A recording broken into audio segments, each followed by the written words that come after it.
Hey, it's me again, the surprise video in the middle of the week. It's been a while since we've had one of these, but this is going to be a more somber and kind of personal video, like the Yato video that I did a while back, if you didn't see that. It's in the style of a Sage's Reign type video where I'm just spitballing my thoughts in a relatively reflective tone. So, yeah, if you like this style, leave a like and subscribe for more. When I was rewatching Kung Fu Panda, I was trying to pick reasons and straws as to why it was some masterpiece or work of art or simply why it's better than Shrek. But eventually I just stopped searching for something and started watching it to just enjoy. I realized something when the credits started to roll. That number one, this movie is fast as hell. Poe is more annoying than he is funny. The animation is beautiful for 2008 and the story serves as a perfect example of not allowing predetermined destiny to rule your life.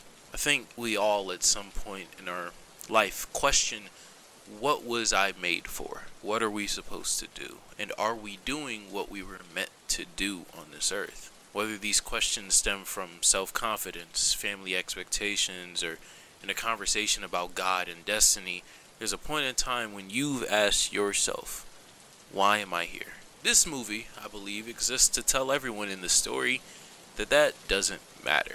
Poe from birth was supposed to be the successor to his father's noodle shop, and it didn't matter what his dreams were or what he loved in Kung Fu, he was meant to be a noodle shop owner. But through his own disapproval of this life up until the point in the story that we pick up with him, and his stubbornness to not let someone like Shifu or Tigress force him out of doing something that he always wanted to experience, he was able to deny his fate and become a Kung Fu warrior. Becoming the Dragon Warrior by refusing to let these people and let his former life tell him what he is meant to do.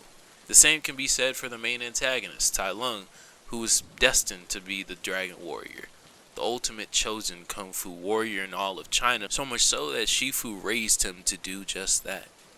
But because of his own choices and defiance, his fate was nullified, and he was led down the path of a fugitive. He became a power-hungry warrior who fought against the very people and community who had developed and nurtured him all of his life. But here's the amazing thing about Kung Fu Panda. Depending on how you think about it, the story can either be one of denial of your own destiny and predetermined fate at birth, forging your own path, whether good or bad, or it can be looked at as a story where people are doing the exact opposite by fulfilling the destiny that was always meant for them. If I were to simply flip the lens of the story to one of someone whose circumstances prevented him from realizing his natural potential in Kung Fu until he takes it upon himself to fight against the detractors and non-believers in his father in the first half of the film, in Master Shifu and of course Tigress,